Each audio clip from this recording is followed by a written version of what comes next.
everyone. This is a response video for Falagar517. Yesterday he did a video about physical media, and at first I thought I'd do another one of those physical media versus streaming um, videos you see every once in a while. It's like a debate video where people argue whether is streaming the wave of the future or should we just continue buying our movies for our collection. But as I watched this video, I realized that it was actually something different. Falagar, Sammy, had actually made a video that was pleading to the film industry to keep releasing movies on physical media as opposed to going towards streaming, which I think that's what they really want us to do. I don't think the studios really want us to own movies. I think they want us to rent them forever. That way they can keep their revenue going. Because as it is now, if you buy a movie, you pretty much got it. As long as you have something to play it on, you can own the movie pretty much forever, especially with the disc format and to a lesser extent VHS. It brings me to an article I read a few months ago, and it was talking about how it was about the state of the video industry today. And I guess a lot of the studios have fired a lot of the people that were working in their video arms. And I guess the people that replaced them with don't have a clue as to what they're doing when it comes to releasing movies on video. Like last year's Star Trek Into Darkness. This was an infamous release because they took all the special features and then they split them up amongst all the in-store exclusives. Like this one, even though it's a cool steelbook, it pretty much is almost bare bones. You know, they since rectified that with their Star Trek Compendium Blu-ray release, which came out back in I think September or whatever, but it still kind of burns.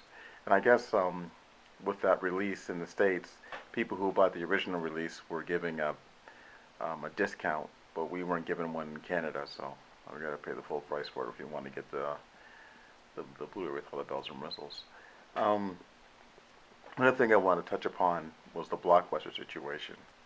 Like a lot of people don't know that Blockbuster in Canada was doing quite well, even though the Blockbuster in the U.S. wasn't.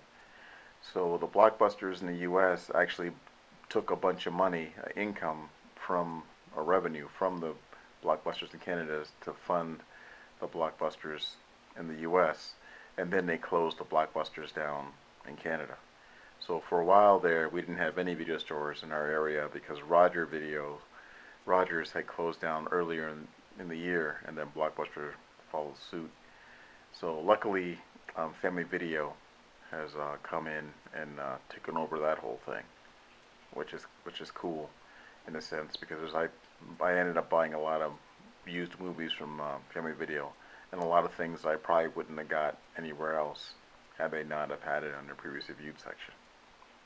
But I started thinking about that too recently. When DVDs first came out, I used to buy stuff up like every weekend. I went DVD buying mad. But when Blu-ray came in and they finally won the format war, they started skimping on the extras for DVDs. So I stopped buying brand new DVDs because I felt like I was being ripped off. Like, because for the longest time, they had all the special features, like, you know, deleted scenes, featurettes, you know, commentaries, and then they started just releasing a bare bones for the same price as it was before, and then the Blu-ray would be like $2 more and it'd have everything. Sometimes it would even be an extended cut that's only available on the Blu-ray. And of course, you know, the exclusive packaging and stuff like that was now become Blu-ray exclusive, although they've gotten better because now they put the combo packs. So if you haven't upgraded to Blu-ray, you can still get the nice edition and just watch the DVD, I guess. But now I'm thinking maybe I should, you know, start buying more new stuff, because back in the day I hardly bought anything used. Everything was new. But now I started to look at it and come with the mindset that I, you know, need to save money.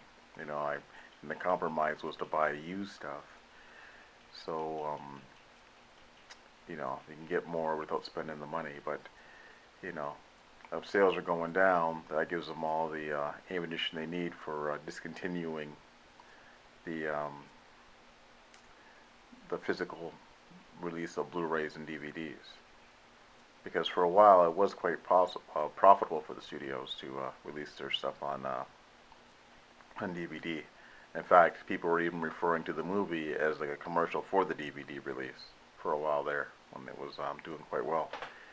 But I know when it comes towards like Scream Factory releases, I try to buy those up.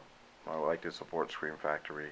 I'm not really a big fan of Twilight Time because of the way that it was being abused, people buying the stuff up and doubling up on the prices. Although they did do a decent job with the Blob remake recently by upping their run from 3,000 to 5,000.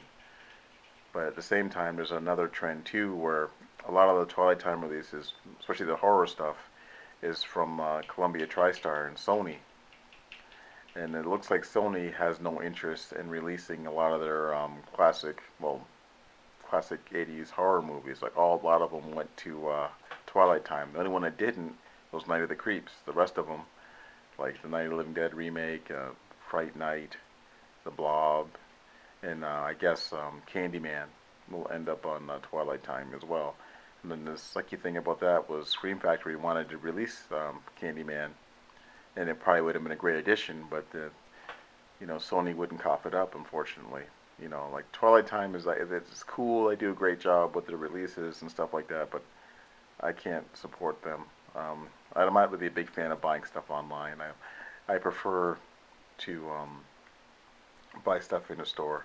TJ Perriman talked about the same thing in his video response, which you should check out. It's also awesome. Like I get this rush when I actually find something in the store as opposed to ordering it online.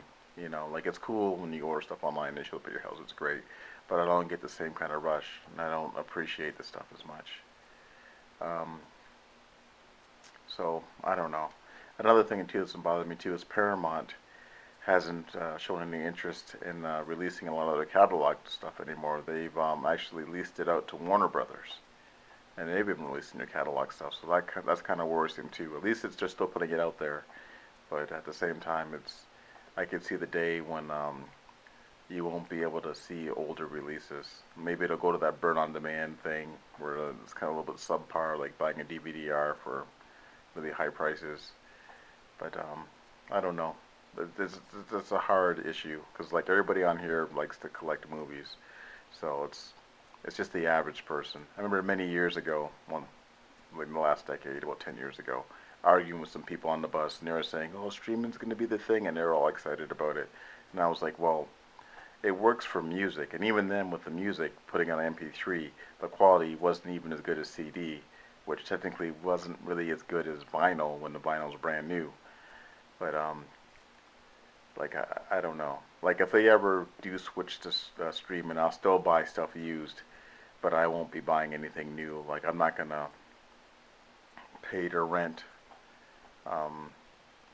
you know, whatever movie is out, and just so they can, the service can go down and I'll be forced to pay for it again, or the computer dies and everything crashes or whatever. About the streaming thing too, like we do have Netflix, and I do watch stuff like Breaking Bad and stuff like that on it, but at the same time, you get into the whole thing of like, the downloading, and then like the extra bills. So we got to switch our plan, because my daughter loves Netflix and she watches it all the time, so much so that the cable bill sometimes is $50 over what it should be, which is a pain in the butt. So be sure to check out Sammy's video. It's an awesome video, and it was quite different than what I thought it was going to be. Thanks for watching, guys, and I'll talk to you all later.